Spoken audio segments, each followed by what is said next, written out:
Good evening, and thank you for tuning in to Street Level. I'm Gregory Franklyn. Many of you may remember me from Street Level. We've been off the air for about 2 years.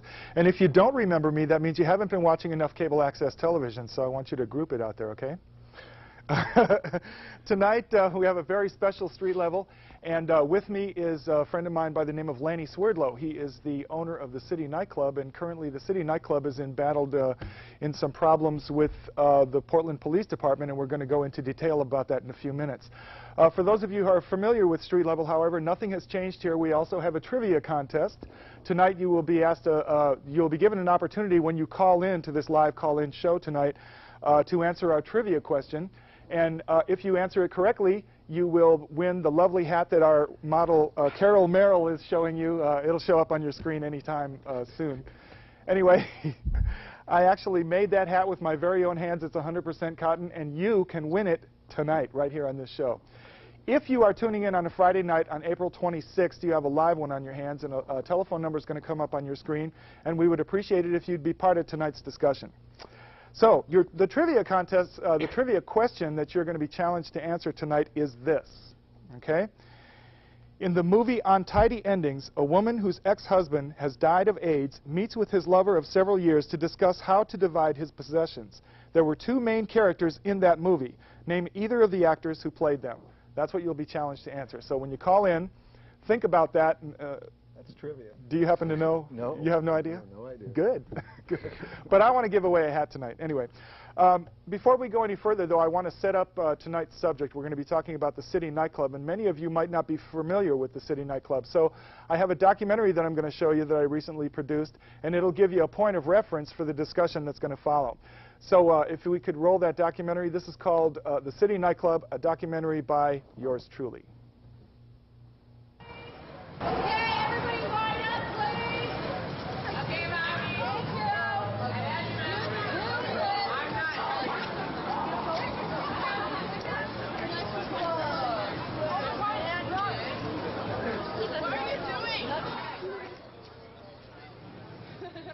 The City Nightclub at 13 Northwest 13th Avenue in Portland is an all-ages, non-alcohol dance club.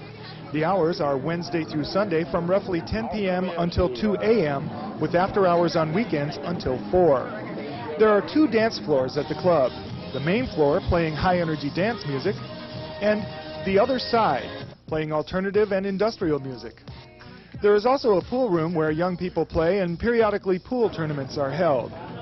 Although all ages and sexual orientations are welcome at the City Nightclub, the clientele is mainly young people ranging in age from about 15 to 24. And most, but not all of them, are gay, lesbian, or bisexual. For them, the club is much more than a place to dance and party the night away.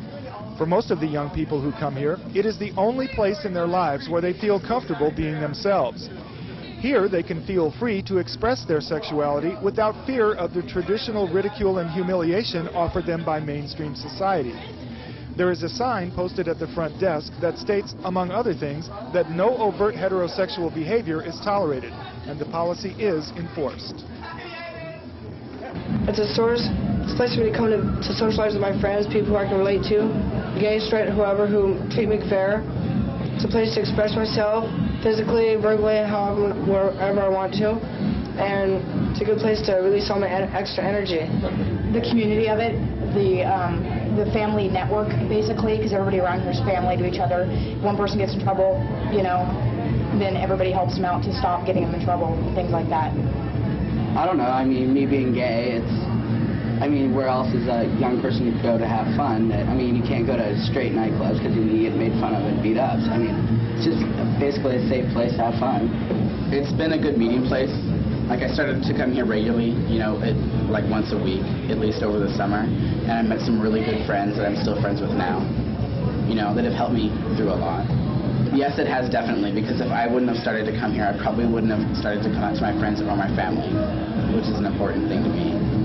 I feel like I can be myself. I meet a lot of different people, and I just like it. It's a lot of fun. It kind of helped me come out of the closet. Well, I came here and I felt comfortable with it and everything, you know, and then I kind of felt comfortable with being gay and everything. So then I just went home and basically told my mom, and That was pretty cool. It helped me a lot because I ended up meeting and knowing that I wasn't alone, and I wasn't, because my parents kicked me out when they found out that I was gay, and so it helped me a lot to know that I had friends and people who understood me and felt the same way. There's just so many more people here like me. I feel like I'm not the oddball. Yeah, I'm like around more people who are like me. That's how I came out of the closet. I told my mom, you know, I have to go to the club because there's more people like me. There's no one in Albany. I mean, there's like maybe 3 people. It's like hard. Yeah. And you're looking at 2 of them. You meet a lot of people, friends. It's all about friends. I don't know. I have lots of friends that come here, and this is like, we don't touch base very often, but we normally touch base here. Because they're here, we're here, so we eventually run into them and talk to them.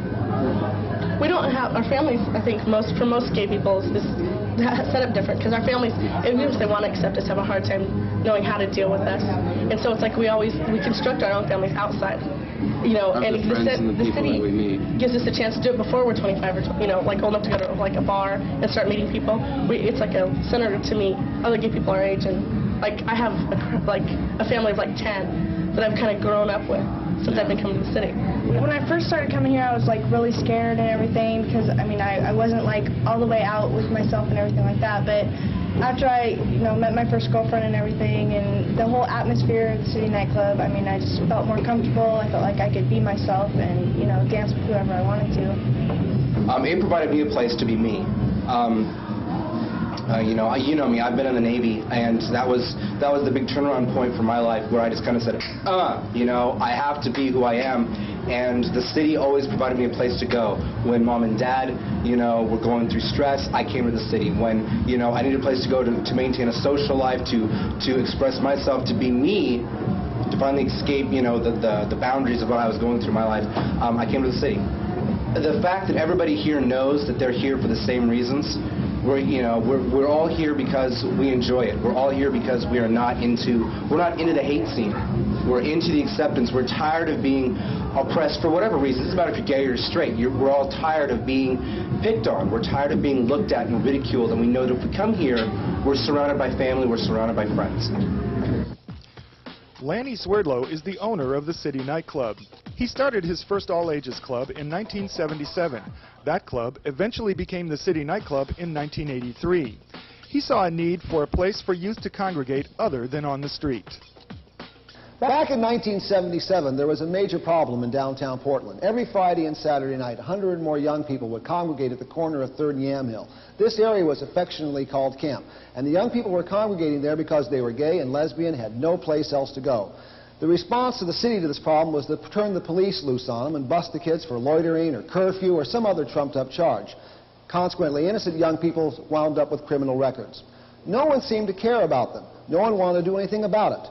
The straight community certainly didn't, and unfortunately, the gay and lesbian community didn't want to seem to help them either. So I realized at that time, if anything was going to be done, I guess it was up to me. I realized that they needed a place to go. And so I opened up my first club in the Pythian building, we called it Mildred's Palace, to give them a place to go. And the club was an overnight success. Hundreds of young people came out to it on the very first weekend. And the problems at the corner of 3rd and Yamhill disappeared overnight. Today, of course, they don't even hang out there. A small percentage of the young people who frequent the City Nightclub live on the streets, having left home for a variety of reasons, including physical, emotional, and sexual abuse. Some of them have turned to prostitution to support themselves. They come to the club to get away from the scene rather than to bring it with them. The City Nightclub is one of the few places where they can feel welcome and safe. In fact, every young person we talk to said they feel safe at the club. I feel safe. Plus we have our little, people that help us outside to see if anybody's bringing anything violent in. Like, he'll check it in, that's good. Nothing happens. I feel very safe at the club. Whenever there's a problem, it's always handled right away, so. A lot safer than, walking past, 9th Street or anywhere else. I don't feel like I'm in any danger, so it's, pretty safe, Every day but New Year's Eve. You get those drunk old men here that wish to touch you, and it's not like you're wearing this big pride shirt that says, "Hi, I'm a dyke." And they want to touch you anyway. Get a clue, people! Well, I don't really go to many other clubs, so, I mean, I like this one because I do feel safe here. Every weekend, that's what we look forward to, is coming to the club so we can dance, have a good time, feel safe, and, you know. I feel safe because I know that the people here are like me, can relate to me, and that I got enough fags to back me up if some straight guy tries to pick on me. Because it's too darn hot. There are stage shows every Saturday evening. The shows feature female impersonators and other entertainers, mostly lip-syncing to popular songs and acting out the lyrics. Many of these performers are customers of the club and very serious about this form of expression, sometimes rehearsing for weeks prior to the performance. The club allows them special times for rehearsals.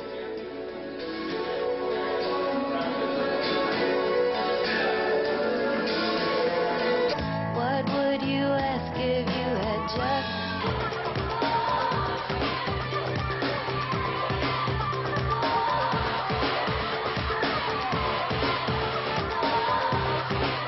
Some of the performances are controversial in nature.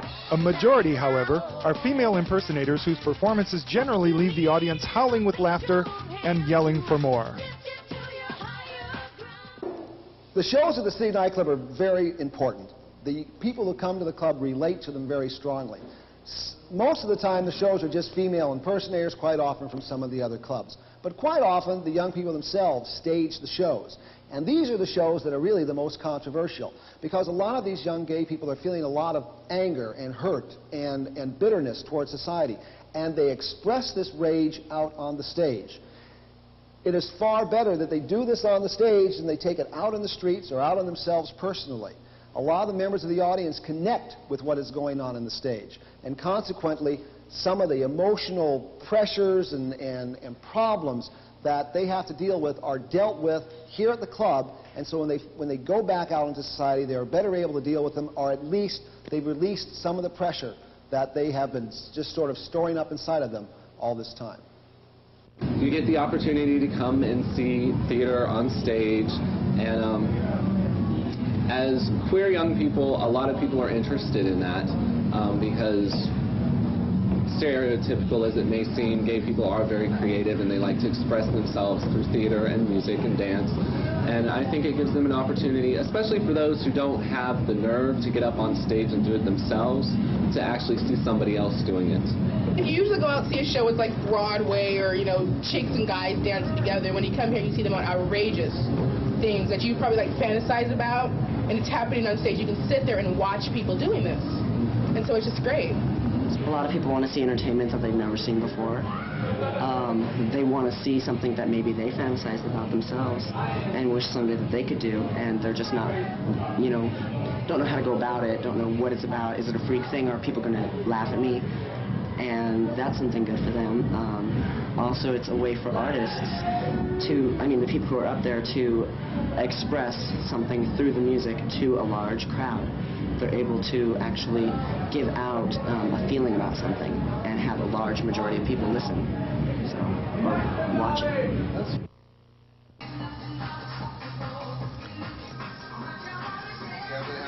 Several cable access television shows are produced at a video production studio set up inside the club.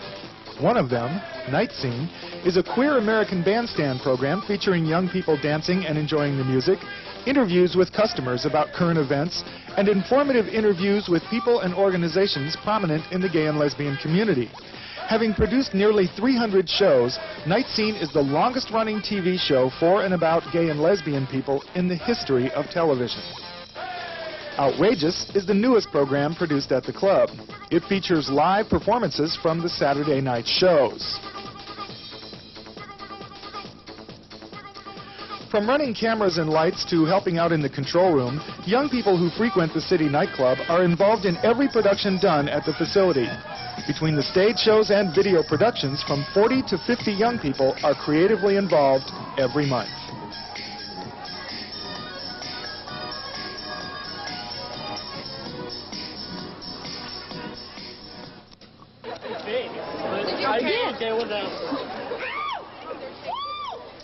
By its very nature, the City Nightclub is controversial. Several tabloid-style newspaper articles have painted a one-sided picture of the club. Christian fundamentalists regularly protest outside, and some homophobic police officers have tried to shut it down on more than one occasion. Attempts by certain police officers became so blatant that a precedent-setting agreement was drawn up between the City Nightclub and the Portland Police Department. The agreement makes it difficult for individual officers to carry out any personal issues they may have against the club, while legitimate law enforcement concerns can be quickly addressed by police and management of the club together. That agreement showcases how community policing can operate at its best.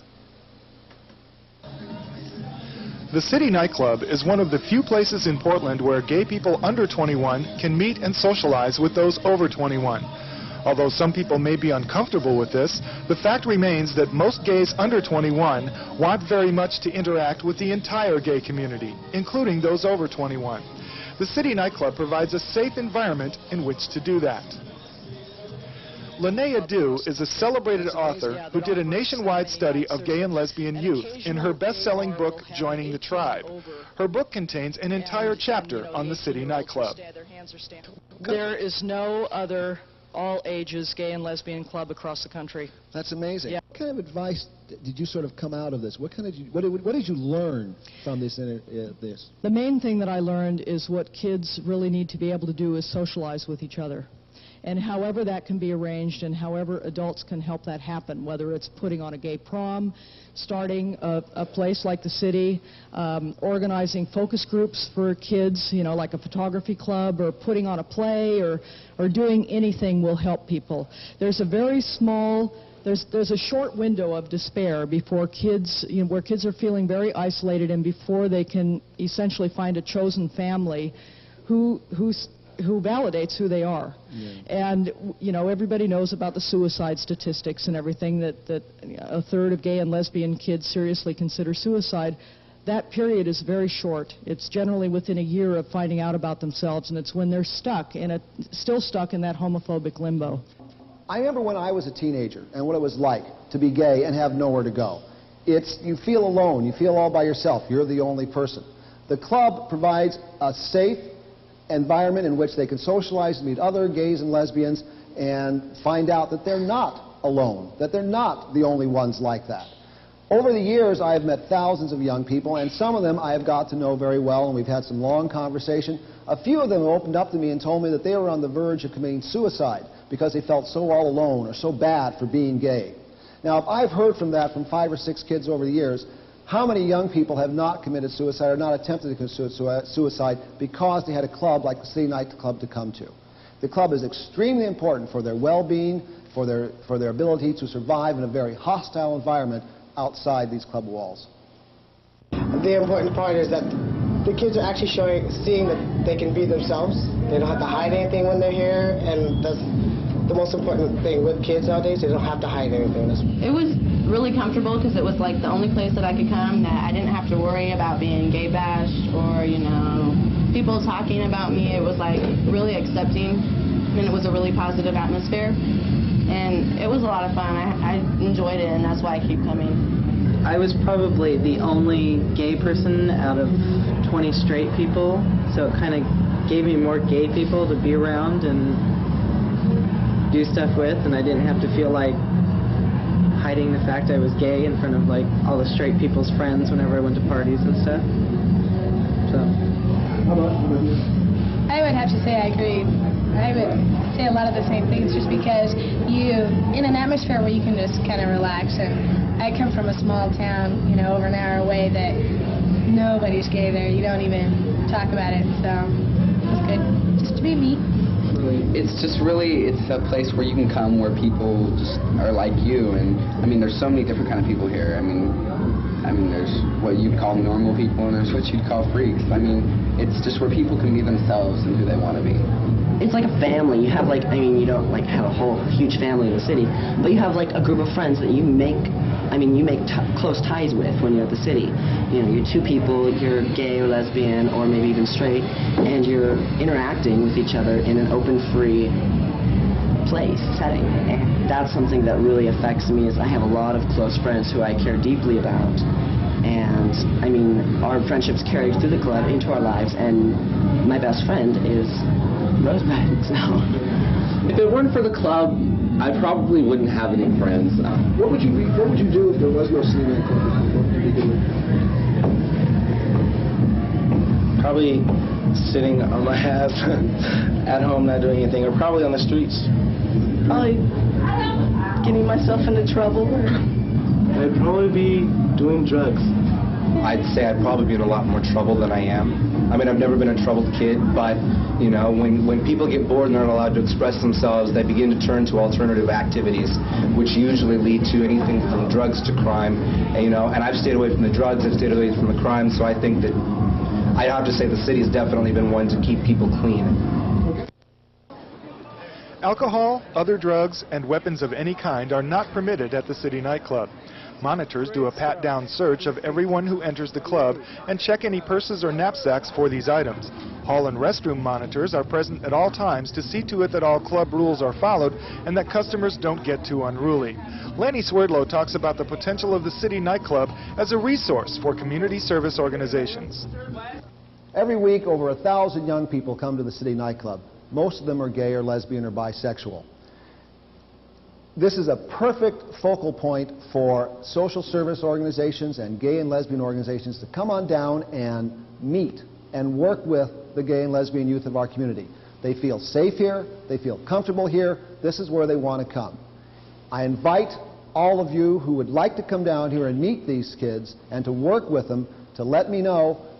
You can come down here and you can meet them and you can start meeting the needs of these gay and lesbian youth. This is where you can do it. This is the place to do it at. Okay, we're back. That was a documentary that we recently completed about the City Nightclub to give you a point of reference for tonight's discussion. And my guest, as you know, is Lanny Swerdlow. Lanny, I'd like to turn this over to you for a few minutes. I'd like you to give us a brief about the history of the relationship between the Portland Police Department and the City Nightclub. And also, you might want to start by talking about what the lawsuit is. Can you do that for us?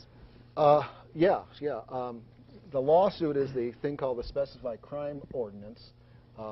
It was called the drug house law, is what it was devised for, is to close down neighborhoods that have some drug houses in them. As far as I know, I don't know if this law has ever been used against a nightclub before, so I think this is rather novel, though it may have been, I don't know.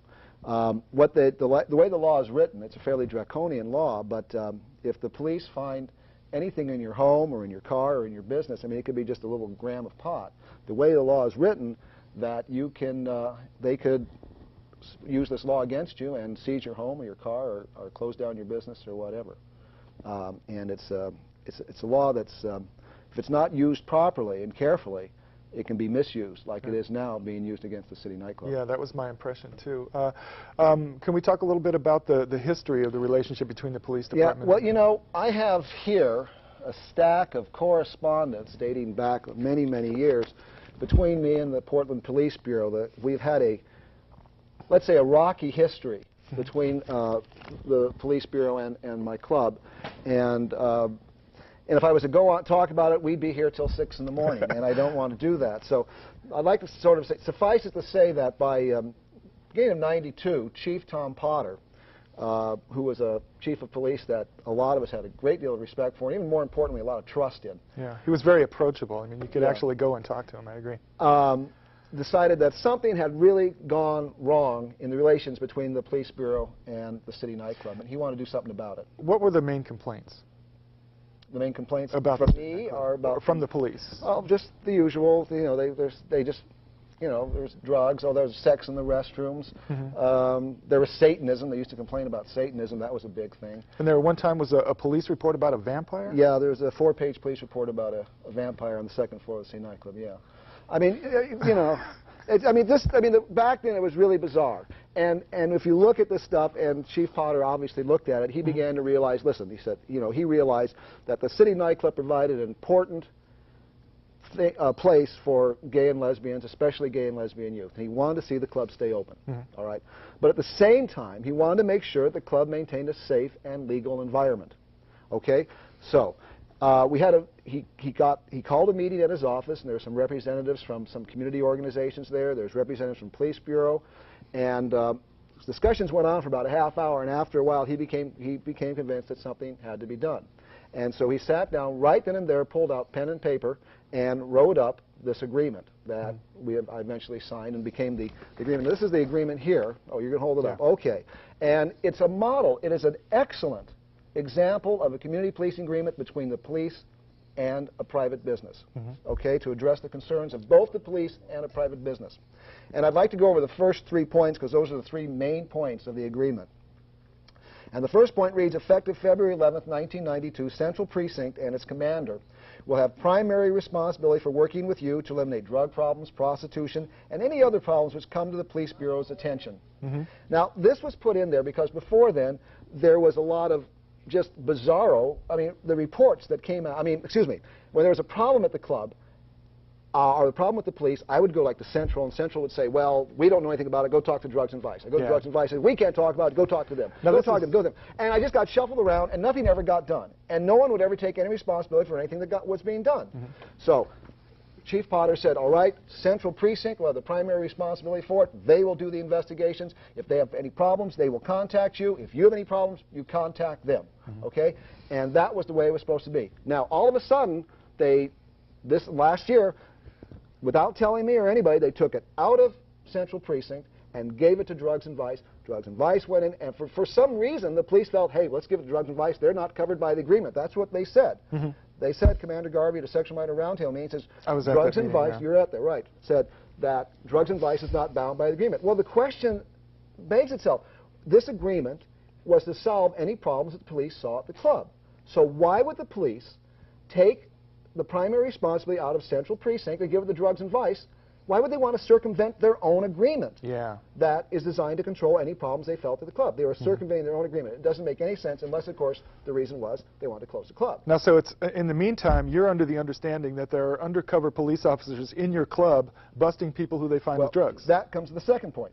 See, the second point says the Police Bureau, Central Precinct, agrees to enforce drug laws when the violation occurs, if there are sufficient police resources to effect a safe, orderly arrest.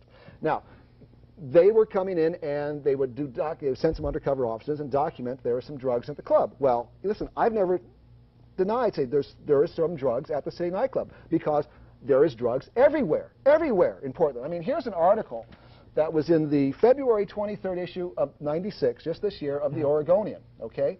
It was a survey of 14,000 Oregon high school students. And they had a lot of statistics in it. One, a very, very interesting statistic was that 40%, almost half, of all the students in Oregon high school says that during 1995, they were either offered, given, or sold an illegal drug while on their high school campus, okay? On the campus, almost half. And a lot of these schools, like Portland Public Schools, have police force right on the campus. Right on the campus. And still, the campuses obviously are awash in drugs. We know there's drugs all over on the streets, there's drug houses in neighborhoods, there's drugs everywhere. So I don't know why in the world they expect suddenly all these problems that are everywhere else in Portland to suddenly disappear inside the City Nightclub. We're just a microcosm of society, and the problems out there, we're going to have the same thing in there. So the police reports, how many people did they say they bought drugs from the City Nightclub? Well, the 6-month investigation was like 8 or 9, something like that. Over a 6-month period, we had, 30,000 people come through the club. But never mind. I mean, the thing is, they're going to find some drugs at the club. I've never denied it. And the idea behind this part of the agreement was, don't go in there and just collect some data about everything that we know about. Bust them. If you go in there undercover and you find somebody dealing some drugs, bust them. Make a big show out of it. Scare anybody else who is there dealing drugs. If they see if there's a dealer there and he sees somebody else getting busted for drugs, you say, hey, this is not a cool place to deal drugs. I better go out in the street where it's safer. That was the reason that was put in there. But they didn't do that. All they went in is, once again, went in there and collected data. Yeah, there's some drugs at the City Nightclub. They didn't bust a soul. In the 4 years since this agreement's been enforced, they've busted one person in 4 years for some pot. That's all. One person in 4 years, and that period of time I've had 200,000 people go through the club. You see? One person out of 200,000 people. That's not get bad. real. That's nothing, So it's worse on the street. Right. It's worse on the street. Then we come to the third one, and that was kind of what your another question was. When Central Precinct conducts plainclothes missions or uniform walkthroughs when reports are written, Mr. Swerdlow, the substance of those reports will be provided to Mr. Swerdlow. And this was because some of the reports in the past were just bizarre, like the vampire report. I can't believe that actually got on the record. Yeah. So if I get the reports, I look at them, I say, this is kind of ridiculous. I can go back to the central precinct and say, hey, look at this. This is nonsense. Or on the other hand, if the reports point out a legitimate problem occurring at the club, then working together with the police, I can solve the problem. See? So this is a flawless agreement. It gives the police access to the club that they feel I'm not doing a job. They say, well, Mr. Swerdlow, we think you're falling down the job and you should do A, B, C, and D. And I'm obligated under this agreement to do A, B, C, and D. Now, they have made requests of you before that you have done, right? Is it? Not really. We've hardly talked. And that's been the problem. Okay. The problem has been I'm always willing to talk to them. They're not willing to talk to me. And it's always been that way. It wasn't so bad when Chief Tom Potter was chief of police. Unfortunately, after he left, that's when things started getting worse. In fairness to our viewers, I talked with, I did a written invitation to Police Chief Charles Moose to either come to tonight's program or to send a representative, and I did 2 follow-up calls to find out whether he was going to do that.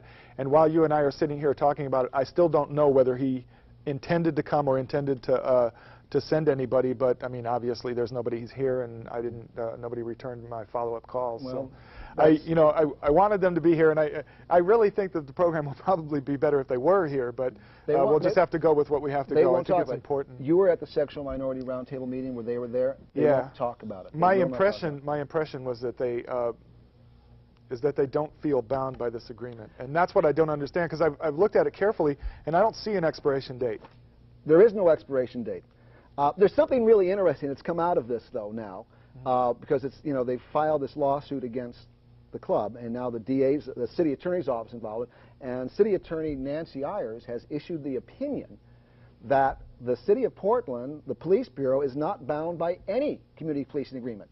So here the police have gone out and signed 100 or more of these community policing agreements with neighborhood associations and businesses and everything, and the City Attorney's office says these agreements aren't binding. I mean, they're not worth the paper they're written on.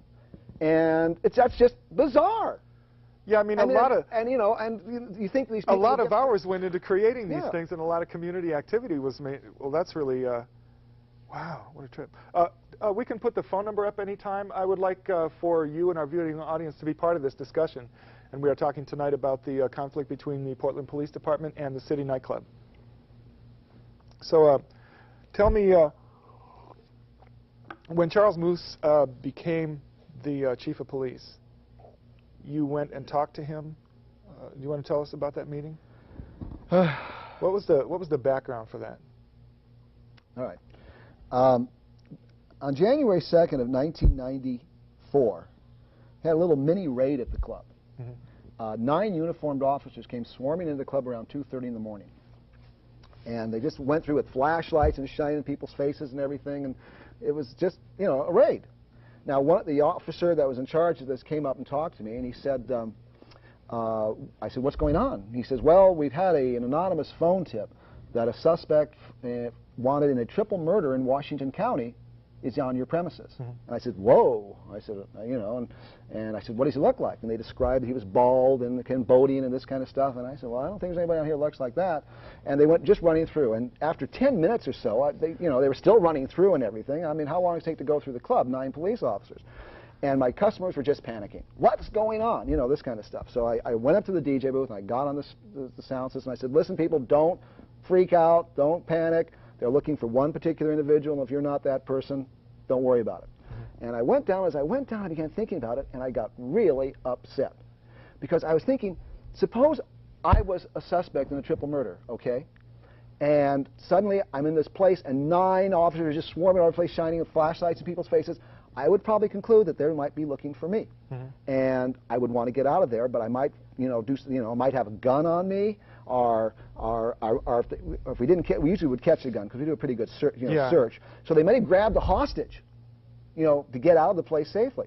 I felt the way they handled endangering my customers. The smart way would have been to send a couple plainclothes police officers in.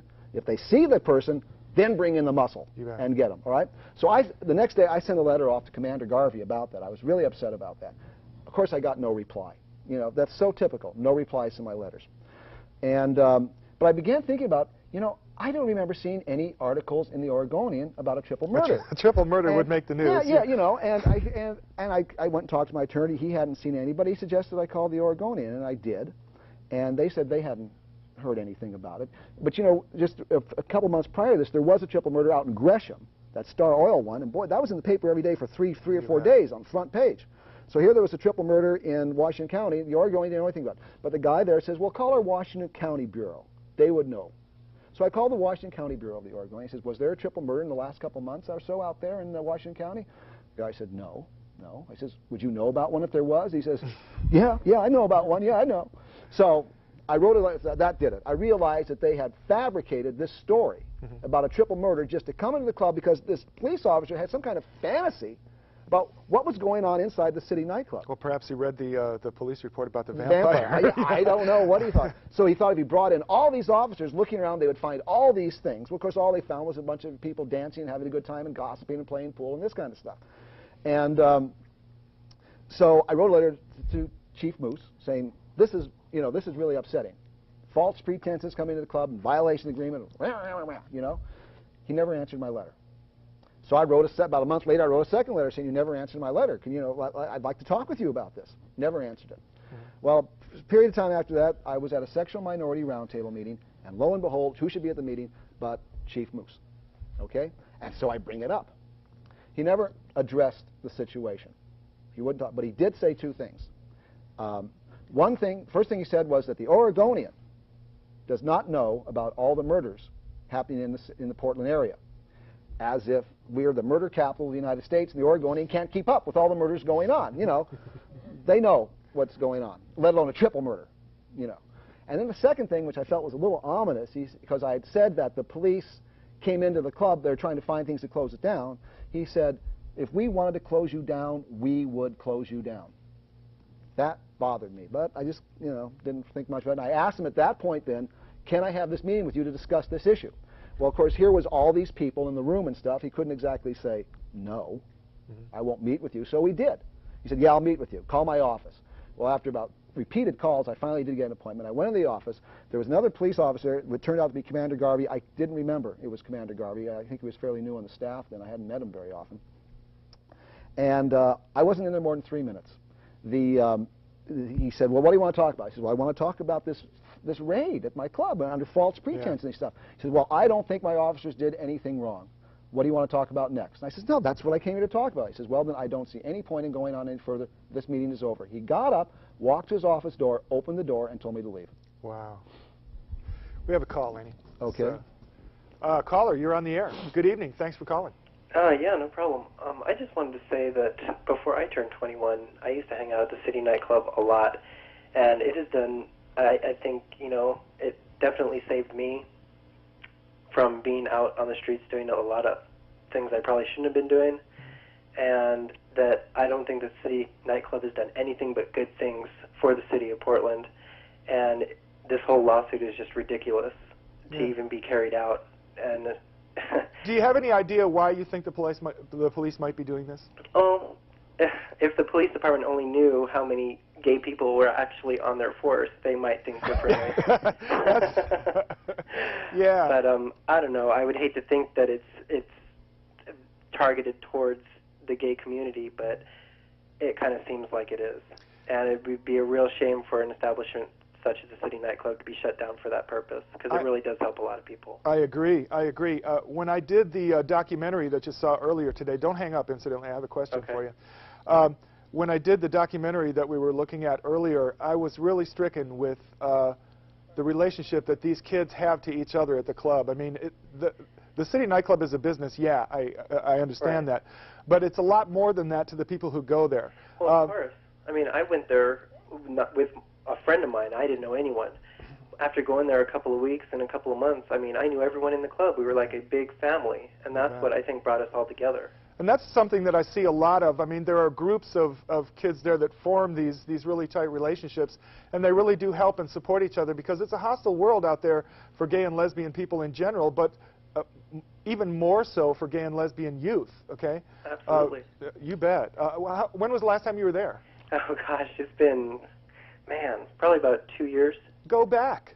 Yeah, I've you know, now that I can go to the adult bars, but no, I still do have friends that go there, and I still don't hear anything other than good comments coming from that place. And I know those kids dancing out there, I get worn out just looking at them. Yeah, exactly. I mean, it's better having them dancing and sweating up there, you know, at all hours in the morning rather than having them running out in the street. It gives them something to do. It gives them something to do. Well, that's the thing I like to point out. Exactly. Young people have a lot of energy. They come to the club. They're there 3 or 4 hours. They're dancing almost nonstop the whole time they're there. By the time they're ready to go home, they're beat. They don't have the energy to get in trouble. Yeah. Even teenagers will get beat after dancing 4 hours solid. Exactly. Did you want to take a crack at our trivia question? Sure. Okay. In the movie Untidy Endings, a woman whose ex-husband has died of AIDS meets with his lover of several years to discuss how to divide his possessions. There were 2 main characters in that movie. Name either of the actors who played them.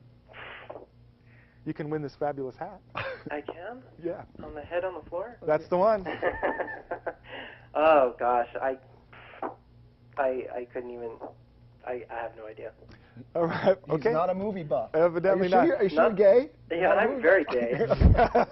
Did you have another question or comment you wanted to get? I didn't. I just wanted to pass that on because I think it's very important that the club stay open and that, you know, it's a real safe haven for a lot of people out there. I agree, and I hope that we can mobilize some community support behind the City Nightclub, because I believe it really is way more than a nightclub. It's a public service for gay and lesbian youth. Absolutely. Thank you for being part of the discussion. You bet. I think we have another caller waiting on the line. Caller, you're on the air. Hi there. Hi. I would like to speak to the owner of the club. Sure. And I'd like to bring up a few things, like basically the issues of why the police have been harassing the club and the owner, and I don't think it's a drug issue or a prostitute issue. I think mostly it's gay, and they really don't realize, or they're not educated in that part of their life. I'm not really educated in that part of my life. They just don't understand it. The police don't? Exactly. Okay. And I think that's why the club and the owner has been harassed so much. They probably feel like they would be condoning it, gay issues, if they let the club stay open or if they didn't get involved, which I feel like it's not right for them to step in and harass people like that. The police? But, right. I have no conflict with the police going in there to try to stop people from breaking laws. What do you think about that? Well, like I said, I'm not really educated in that part of, but I feel like it's not right for anybody to harass another person because of their beliefs or their lifestyle. Yeah. I feel everybody's free to choose, you know, to do what they want and to make their own choices. And if somebody wants to do it, so be it, you know. If I can make a comment on what you were saying, and thank you very much, because I agree with you 100%. I've always welcomed the police to come into the club, whether it was walkthroughs, if they're coming in as undercovers, whatever. The police, I've never told the police they can't come into the club, even though, you know, they have done a lot of unfair things. I mean, I was once beaten by a police officer at one of my clubs in which I received $2,000 from the city for my injuries. They were minor injuries. That's when I got 2,000. So yeah, they really hurt me. It would have been a lot more. But you're losing your mic. I'm losing my mic. Oh, I sure am. Okay, don't want to lose my mic. So, I mean, I am willing and have always been willing to work with the police in any capacity that they wanted to work with me in the club. And I have gone to... Well, hopefully somebody from the police department is monitoring us. Invite them again. Well, they're invited. I go to a lot of public meetings. I go to my neighborhood association meetings. I go to the Stark Street Public Safety Committee meeting. I go to the Downtown Retail Council meetings. I go to Pearl District. I go to you know, and the police, Sexual Minor Roundtable, and the police are there. And if they have anything they want to talk to me, it's not like, you know, I'm hard to find. I am there.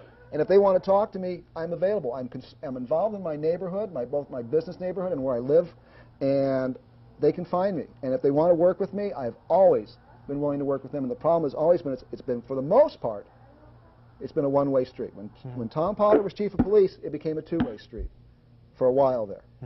But now it's back to the old one-way street. Did we lose that caller? Oh, I didn't give him a chance to answer the trivia question. He probably didn't know the answer. He would have stayed on because he probably really wanted that hat. Okay, we have another caller. Caller, you're on the air. Thanks for joining us tonight. Hello? Good? How are you guys today? Good. Yeah, my name's John, and I used to go to the city quite often, but that was, about 6 months ago. And lately there's just been so many harassments and stuff. And when I was there once, and the cops came, and I don't know if I'm right or not, but it might have been when that guy got hurt to your left. Oh, Lanny? Yes. No, this was years ago. That was years ago. That was 1980. Well, one time the cops came in, and everyone was like going, cops, cops, cops. And it was like, it was a harassing. I don't know. And everyone just kind of left. And it just kind of ruined the whole evening for me. You know, it's too bad. And the police have developed this reputation with a lot of the young people in the community. And rather than the young people feeling safe around the police and confident they can go and talk to them and this type of stuff, they fear the police. They're afraid of the police because of the very kind of actions they're taking against what a lot of them consider their second home and stuff. And the police don't seem to care. They don't care if they maintain. Can I answer your trivia question? Oh, yeah. Somebody's got the answer. I hope so. Do you know you want me to read the question for you again? Yep. Okay. The question is, in the movie Untidy Endings, a woman whose ex-husband has died of AIDS meets with his lover of several years to discuss how to divide his possessions. There are two main characters in that movie. Name either of the actors who played them. I don't know. Well, I'm sorry to hear that because you could have won that fabulous hat that you see at my feet. I know. I'll try again some other time. Did you have any other question or comment you wanted to add to the discussion tonight? Well, sometimes when I was there once, I was with a lesbian friend of mine, and she was, but there were some straight people there, and I don't know, they just don't mix at that club, and I noticed that, and I just don't know why they can't all get along. Has that been your experience?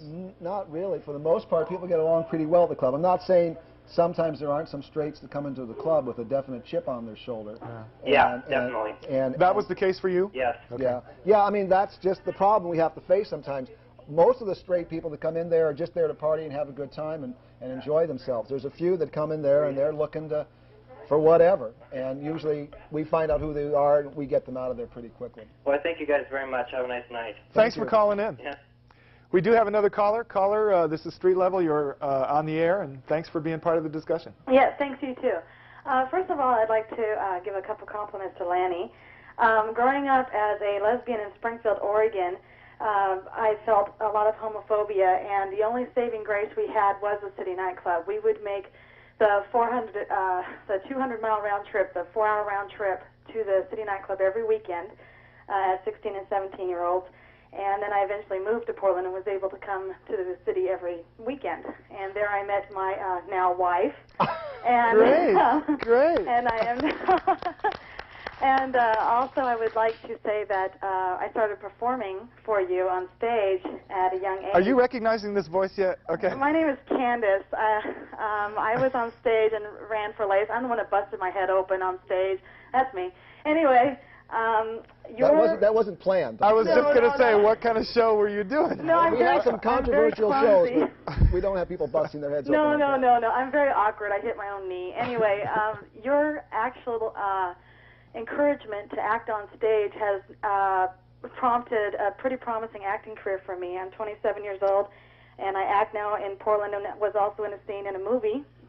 And I attribute the getting over my stage fright to my first performances at the City Nightclub. What was the movie? Here's your chance to do a plug. What was the movie? It was a really bad Portland. It was Hear No Evil with Marley Matlin and Martin Sheen. Okay. Filmed here in Portland. Congratulations. And, well, thank you very much. But my question for Lanny was, what the heck is the Vampire Report? Where did that come from?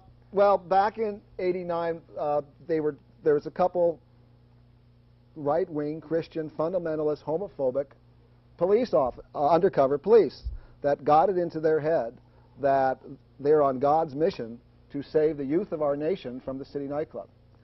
And they came in there and they wrote the most bizarre reports. And and the reports would be full of innuendos and misconceptions and just outright falsehoods. They came in one night. It was on our anniversary night. The club was packed, and they made some. They noted in the report that about a half a dozen young men were wearing only loincloths, and they were dancing, you know, kind of sexually each other. They didn't bother to mention that it was the theme of the night was called Jungle Madness Night. And if you came dressed like Tarzan or Jane, you got in free. And a few people took us up on it. They didn't want to mention that because that would have, you know, blown it. And they kind of commented that it was very strange to see guys dancing with guys and women with women. This is a gay club. What do they expect? You know, just going, duh. You know, and so one of the reports they wrote was this 4-page report about a suspected vampire. And what it was is they had this young man who was 19. He was a stripper at a bar over. It used to be called Silent Partners over at 19th and Lovejoy. And I don't know how they got him to cooperate. I think they busted him for prostitution or drugs or something. And they asked him, they wouldn't do anything about it if he would cooperate in getting them information to close down the city nightclub. And so he just told them all these stories, and they believed everything. And there was this one guy at the club who used to run around with this little fantasy about, he called himself a stalker. He just told these stories right out of Anne Rice's books, you know, Interview with the Vampire, the Vampire Chronicles. And so he told the police officers this story about this guy, and they wrote it all down, just like it was real, and it was really happening. If you read the report, it follows some of Anne Rice's books pretty closely. And it was just, you know, this is the kind of stuff that they were doing, and I had to deal with back then. But, you know, their reports led to what Willamette Week described as the biggest raid ever conducted by the City of Portland's Police Bureau on the city nightclub. They had 14 uniformed officers. I don't know how many undercover officers that night. They brought in the Bureau of Buildings, the OLCC, the fire marshal. While you were open. While we were open. They rounded they had no search warrant. They rounded up all my customers. I had 90 customers or so there. They rounded them up on the dance floor. They searched them. They photographed them. This was all illegal. They did all this, and they came up with 3 people they found some stuff on. And of those 3, I read the reports, they'd seen them get the stuff outside the club. And they didn't bother busting the dealer outside. They didn't care about that. Yeah. So 3 people out of 90 people had some stuff on. They searched everybody. And you know, and they, you know, and this is what they came up with. You know, when I think of all the time, I mean, you know, all the things the police have done over these last 10 years, and actually my clubs date back 17 years, and they've really been hassling me ever since then. I wouldn't be surprised if the police bureau has spent somewhere between $250,000 and $500,000 of the taxpayers' money messing with me. Yeah. And it, you know, and nobody seems to get upset about it. It's just bizarro. Yeah. Well, we're all upset about it, and we're behind you 100%, Lanny. Don't go. You have an opportunity to answer our trivia question. I don't know it! Okay. just wanted to ask. Okay. Thanks a lot. And you're in movies. You're supposed to know this stuff. I know. I feel so bad. Thanks a lot for being part of the discussion. Thank you. Bye-bye. We have another caller. Thanks for calling and being part of the discussion. How are you doing tonight? Fine. How you doing? Good. I was calling basically to address Lanny. I went 3 years ago and I moved to Portland. I came from Colorado Springs, Colorado, the hate city of the hate state of the world. I moved here. I came to the city nightclub and I felt like I was home. It did a lot for me as far as me being able to come out to who I am today. And I'm really upset about this whole issue. I just wanted to find out your thoughts as to whether you think that this is a gay issue or not. This might be a good time to put up the hotline phone number for people if they want to get involved. Okay. Could we put up the hotline number, the Save the City hotline number for people's information if they want to get involved and help save the City nightclub? This is the number to call. And if you can put that up on the screen as soon as you can, go ahead. Yes, it's somewhat because it's gay. Back in '89, they had the big raid. That was it. It was strictly because it's gay. I think now, because it's gay is part of it. I also think because it's the issue I talked about with Chief Moose and some other things, there's some personal issues involved here now. That was the impression that I got from Commander Garvey at the Sexual Minorities Roundtable meeting. He seemed like when the subject of working out an agreement between the city and the city nightclub again, he seemed almost hostile to it, you know? Well, yeah, I mean, the thing is, I don't want to work out another agreement. This agreement is This one is good. Flawless. Yeah. This is a perfect agreement. If everybody could agree to work by that. Chief Potter knew what he was doing. And this is a very, very good agreement because it solves my problems with the police, and at the same time, it gives the police the entry into the club, to do what they feel when there's a problem, to work with me, to solve the problem, to keep the club open. That's what we want to do. Yeah. I guess I just don't understand when there's all these kids who, this is an outlet for so many kids. I mean, this is a chance for them to express themselves, and what would they be doing if they didn't have this club? I know, what I was doing in Colorado, and, I was running around getting in a lot of trouble, and this club gives kids not only a place to go, but a place to be themselves, a place where they feel accepted, a place where I know I felt accepted, and I still go back every time. And that's so crucial for anybody, I mean, that's one of the reasons why I go to a gay bar, is because I know that I'm not likely to be hassled for being gay if I go there. Exactly. And young people who are gay can't go to bars because they're not old enough to get in, and that's why there's a city nightclub. And I think it's more important than just a city nightclub. I agree with you 100%. You said something interesting about Colorado Springs. You used to run around. People seem to forget that before I opened my first club in 1977, the gay and lesbian youth hung out on the streets. I mentioned that in that video. Yes. That before then, there would be 100 or more young people out in the 3rd and Yamhill area. It was called camp. Do you remember that? I mean, No, I'm not that old. No, she said he came from Colorado Springs. That's right. I am.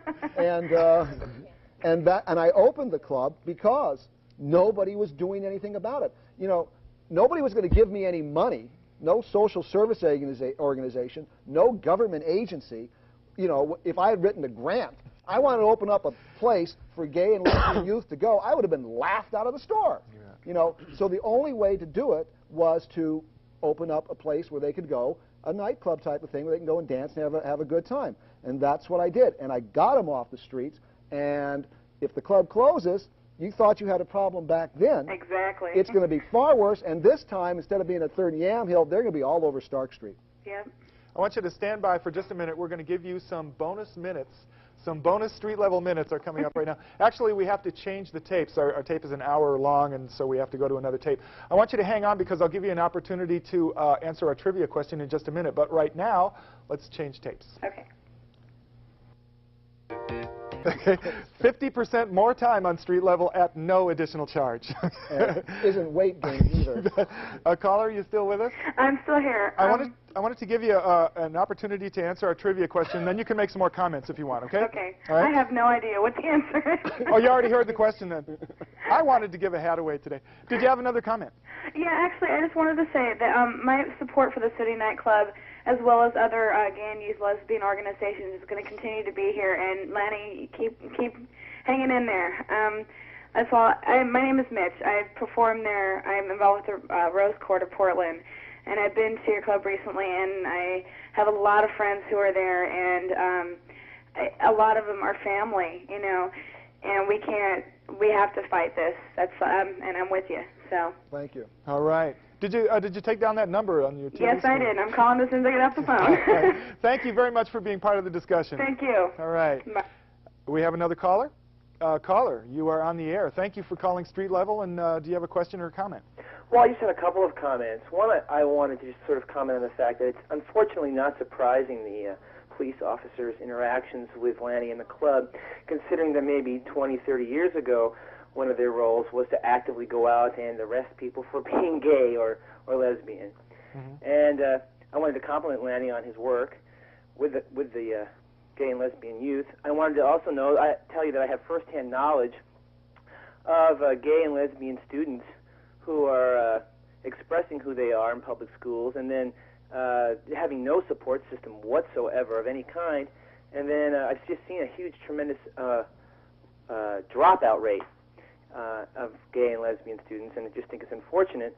And I'm glad to see that there's that support net. I asked Lanny if he's doing anything about trying to, I know your plate's pretty full, trying to help keep students, gay and lesbian students, in schools, or what your opinion on that might be. Yeah, I know a number of gay and lesbian students who just could not handle the harassment that they got at schools and consequently dropped out. And unfortunately, alternative schools like MLC and stuff are tough to get into because they just don't have enough slots in these schools. There's nothing that I can really do myself other than provide an atmosphere where they can, But I'll tell you one thing that's, if you don't mind me digressing just for a second here, one thing that's really bugged me is that the City Nightclub is the largest concentration of sexual minority youth anywhere in the Pacific Northwest. And possibly the country. Possibly, well, I don't know. Possibly. All right, possibly. I will definitely say the Pacific Northwest, okay? And I have asked social service agencies, both gay and lesbian social service agencies, to come down and do some outreach at the club. Come out of their offices and come down there and actually work with them. I've talked to them in meeting in groups. I've talked to them individually.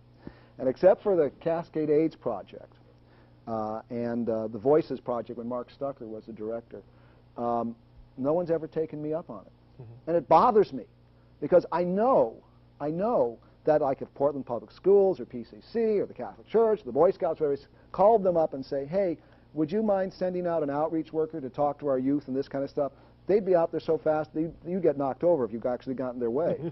But they will not come down to the City Nightclub where all the young people are. And I don't know what I have to do to get them to come down there. Maybe I have to pay them. Maybe they only do things when they get paid. I don't know. Mm-hmm. But they've, I've asked them, and I don't know why they won't come down there and work with the youth down there. They expect the youth to come to some sterile office in some office building somewhere. And they don't want to go there. They're not comfortable there. Mm-hmm. They're comfortable at the club, and that's where they want to go. They can make the initial outreach there. Once the young people feel comfortable with them, meeting them at the club, then they'll be much more likely to come to their offices and the other places where they can give them help. Mm-hmm. But until they feel comfortable, you're going to have a hard time reaching them. I was just talking with Maria from the Rose Court the other night, and she was reminding me about the Audria M. Edwards Scholarship Fund for Gay and Lesbian Youth to help with that, the money aspect of education. And they put on a production every year called Peacock in the Park, which is the fabulous drag queen show. Oh, you do that very well. I learned it in school. So, caller, are you still there? Yeah, I am. Did you want to take a crack at our trivia question? Well, all I can say is I've seen it on video, and it's a wonderful. Annette Benning? No.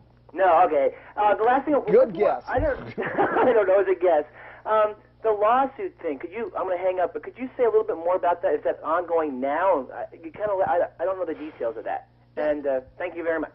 Thanks for being part of the discussion. Bye. Yeah, the lawsuit's going on now, and unfortunately, one of the problems is that my landlord, unfortunately, has been made uncomfortable by the lawsuit and is now trying to evict the club from the premises. At least they're making noises. They haven't actually done it yet, and I hope they will change their mind and decide that, no, this club is performing an important function and not do it.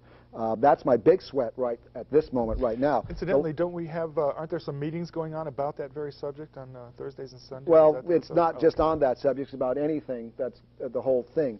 The lawsuit itself, the specified crime ordinance is a civil thing. It's not a criminal thing. You can be found, you can lose your business, your home and stuff, and never having been convicted of a crime. It's a civil thing.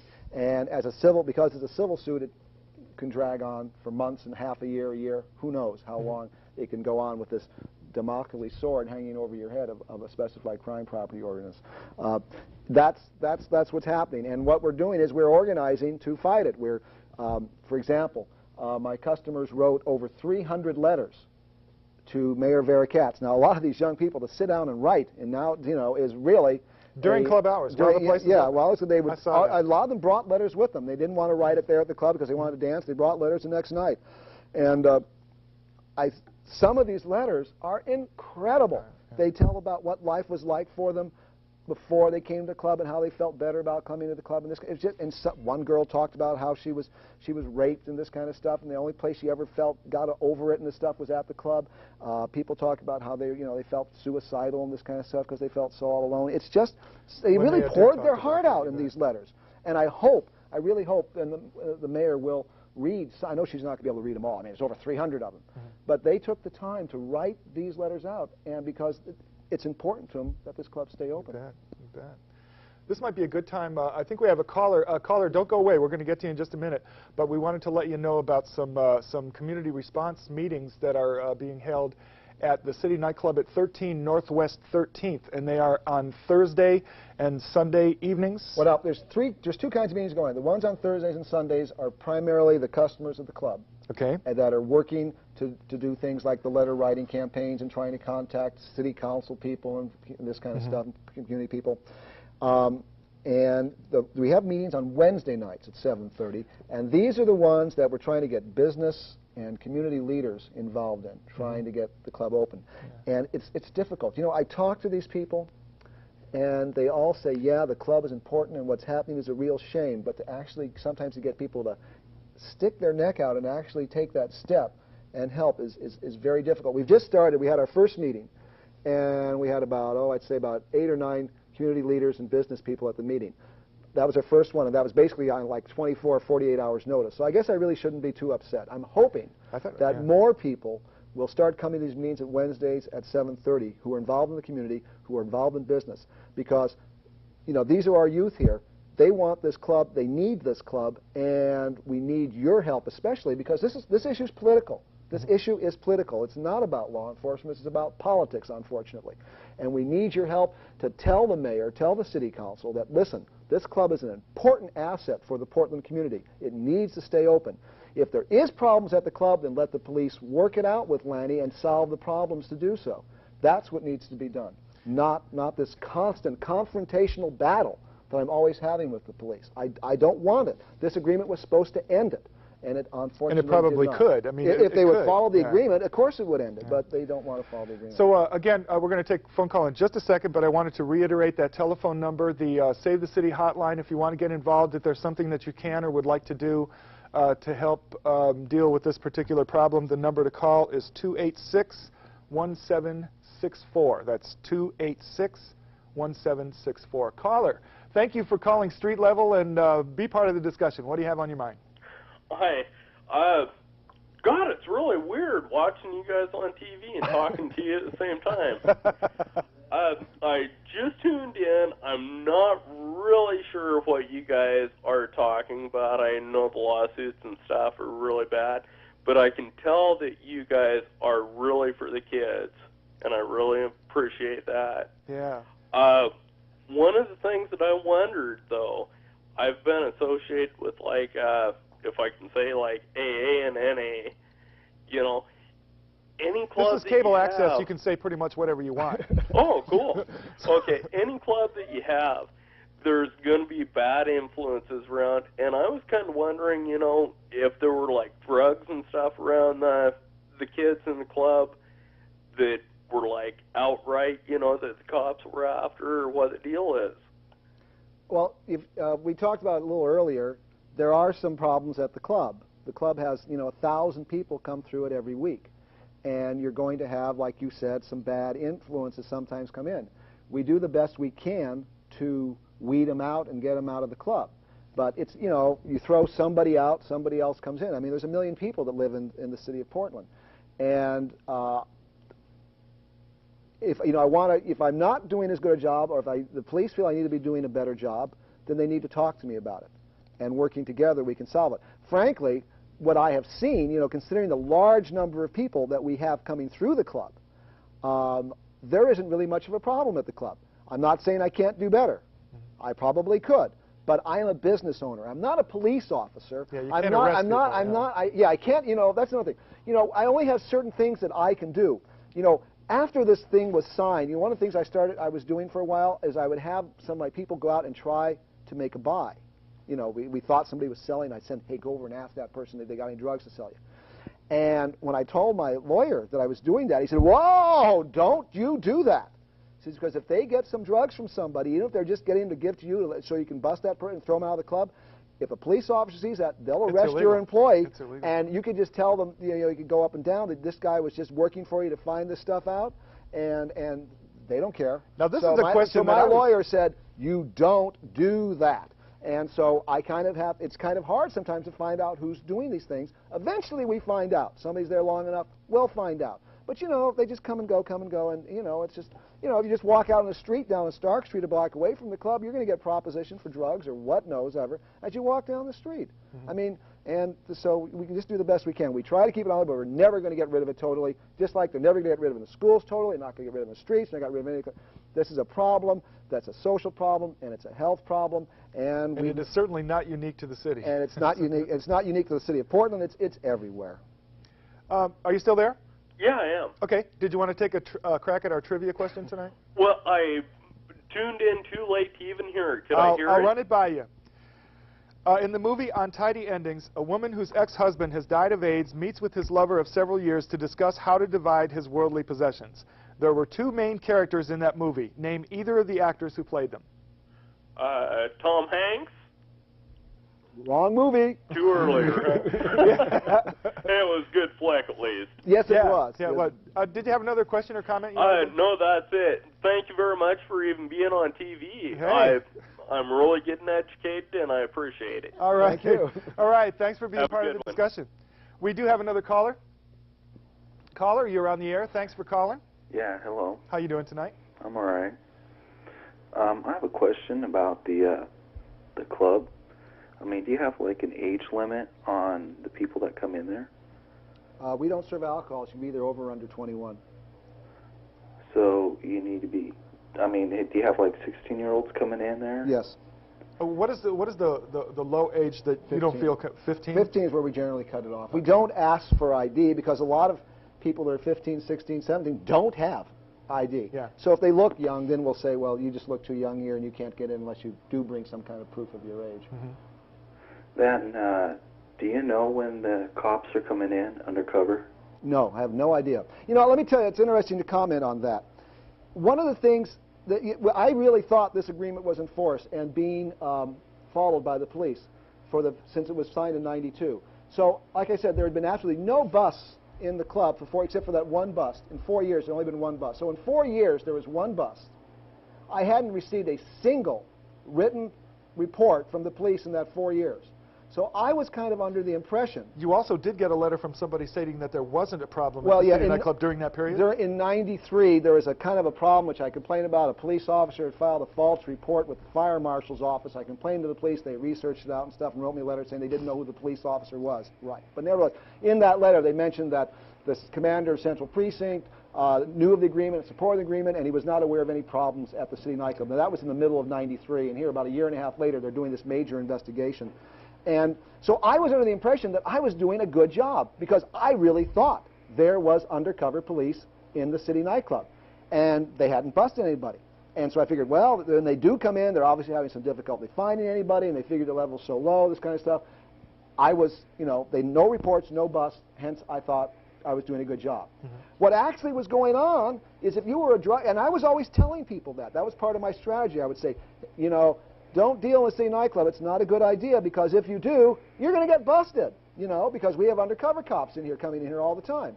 And so people who were dealing, they began to think, well, Lanny keeps saying there's undercover cops here and they're going to get busted if they're dealing here. But I haven't seen anybody busted. So I think Lanny's blowing smoke out his ears. Mm-hmm. There's obviously nobody in here busting it. So the police not only, they made it. They have contributed to the problem. They contributed to the problem. They made the club seem like a safe haven to drug dealers because here I was saying there's undercover cops and they're going to get busted, and nobody was getting busted. And so the people that were dealing thought, well, this is a good place to deal. Mm-hmm. So they made the problem even worse.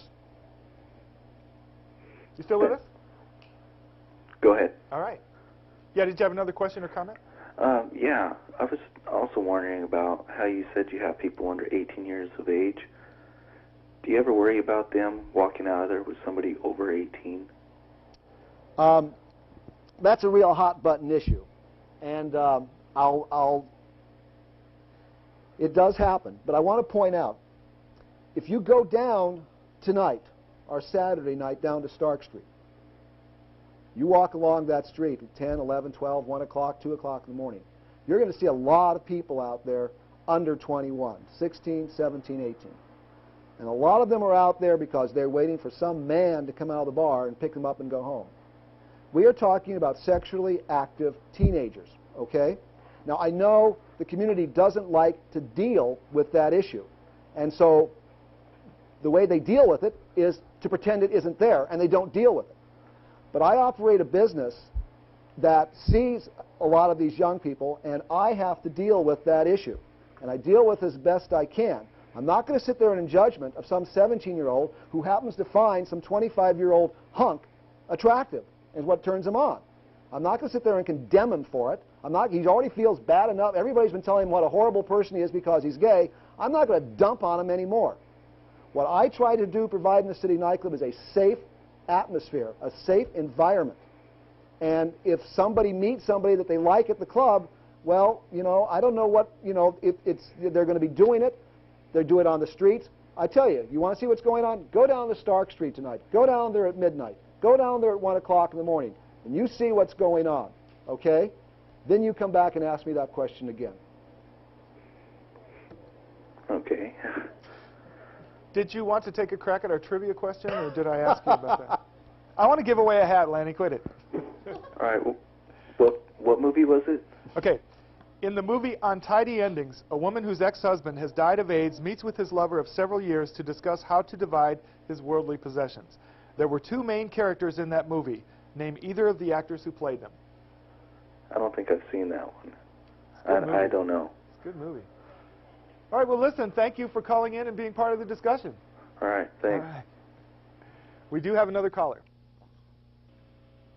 Caller, you're on the air. This is Street Level, and we're live. Yeah, good evening, Lanny. Pleasure to talk to you again. And I haven't got a clue about the movie trivia. Okay, I won't ask. I haven't a clue. Well, listen, I'm 68 years old. And I wish when I was a teenager there was a place like the City Nightclub to go to get out of, you know, whatever the discrimination, the bigotry is. So I hope you can keep it going, Lanny. Well, thank you. I hope I can too. Yeah, the phone number to call if you want to become involved and help out in some way. Let's put that up again if we can. The number to call is the Save the City Nightclub hotline, and that number is 286-1764. I've already got it written down. Good, good. Thank you very much. Take care. All right. We have another caller. This is Street Level. You're live, and thanks for calling and being part of the discussion. Yes, hi. I have a question about the City Nightclub. Are you guys talking about this drug and all this stuff at this City Nightclub going on there or something? Or what?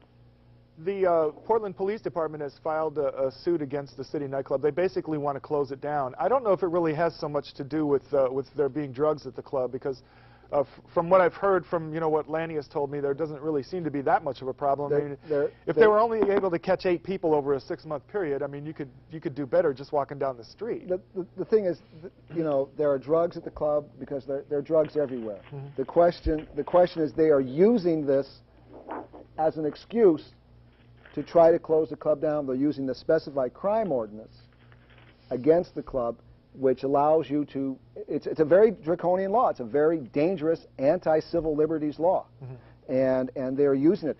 And what, you know, if you don't mind me adding a point here that kind of about the law, I was chairperson of the Downtown Retail Council's Public Safety Committee when this law was being drafted. And at that time, the city attorney's office was sending representatives of all these different neighborhood public safety committees to explain what this law was being done. It's called the drug house law. And some of us were really concerned about the law because, like, it's written in such a way that if you have, you know, a joint in your house, they can take your house. They can close your business down.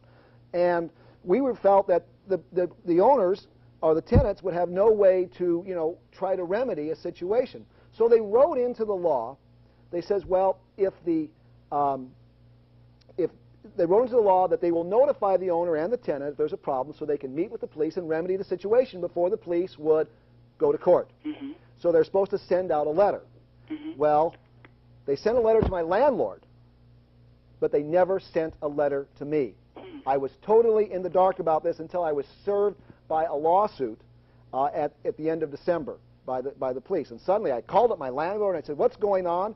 And they told me about this letter, and I said, can I see it? And they said, well, let me talk to our lawyer. And they called me back the next day and said, yeah, you can come down and get it. Mm-hmm. But you know what's even stranger? You know what's even stranger? This letter is really strict. You know, it's from the chief of police, and it says, we have determined that illegal activities are going on your property, and that if you don't, you know, you have 2 weeks to meet with us to solve these problems, or we're going to close you down for a year. You're going to lose all that rent for a year.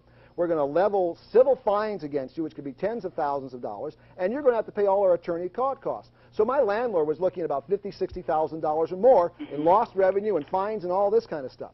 Now, if you were a landlord and you got a letter like that, you would probably want to know what's going on. You'd contact your tenant, right? Oh, yeah. Oh, yeah, and before they never contacted me. Wow. They never contacted me. That's different. That's a trip. That is really a real trip. Yeah. And sorry, before I go any further, this might sound to surprise, Lennon. I was one of the undercover at your place, and it's very interesting what I find and what I did not find. And I might ruin my career for this, but I have, meet good friends and met a lot of nice people at the club, but they did not know that who I was, and I can't give you my real name right now too. But I see a lot of stuff is going on in that club that I'm not supposed to see at a different club that I have been to, assigned to. And for one thing is you have no security like any other club, like real tight security, like professional security to protect and check all the personal stuff that they're coming in the door, and you have no actually like professional security to check all those stuff. When you come into that club, you are thoroughly searched. Bags, purses, wallets, you're completely searched. And if you didn't notice that, then I come down any night. You come down tonight and see it. You get searched real thorough. They'll be opening in what, half an hour or something like that? Oh yeah, and I'd like to say some other things too about different callers have called you and say that you guys put gay subject on to say that the reason why the police come close to your club is because of the gayness. I don't think that might be 1/8 of a problem, but I don't think that's a major problem of the club right now. Is what I've seen. I think they have looked to this for a very long time before they get into this decision to do this, what they're going to do. Do you know why they haven't talked with Lanny? That one I can't give you the confidential on that one. Sorry about that one, but I'm just as surprised as Lanny is right now, because I was told to do my job, and I was told that it's going to be done correctly and done it right.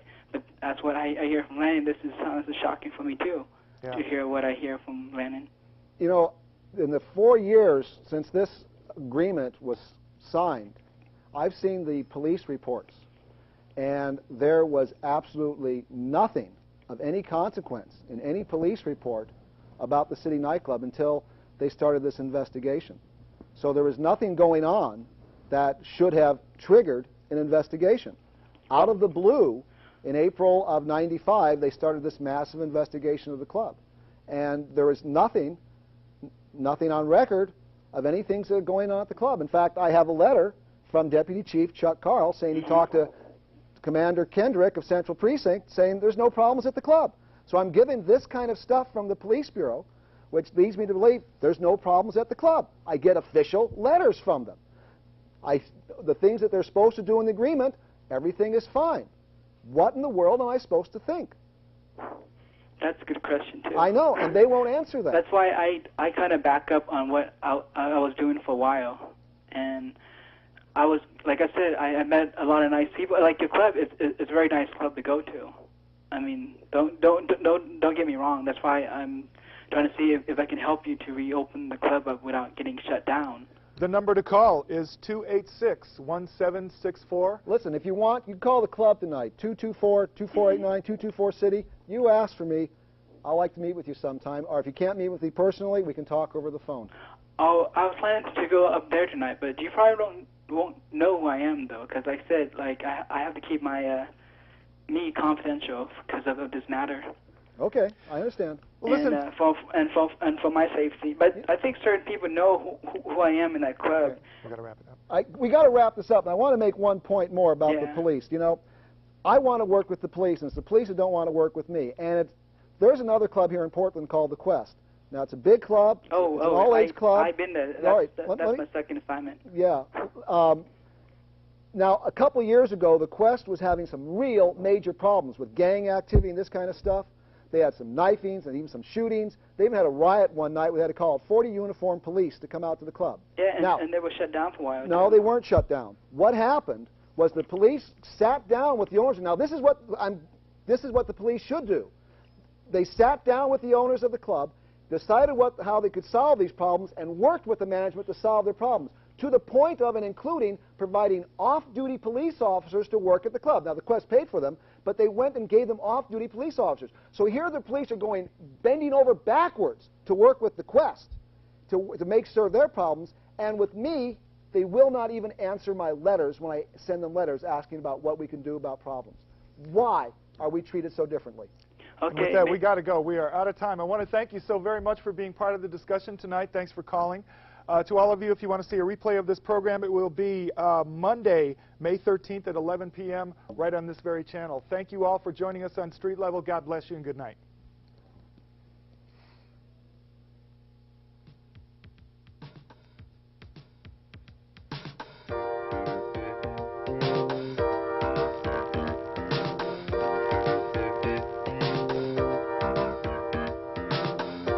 I love you, baby, that's forever. Even though we may see a little stormy weather, got to keep this ship from capsizing. Got to keep our love light on the rise, yeah, because this time I feel it to the bone. Got to keep love strong. This time I feel it to the bone. Got to keep love strong. We chose each other out of all the fish in the sea. I cast my net out and I brought your love home to me. Now I whisper in my talk with God above. I want to thank Him for sending me you to love, because this time I feel it to the bone. Got to keep love strong. Get it strong. This time I feel it to the bone. Got to keep love strong. I know that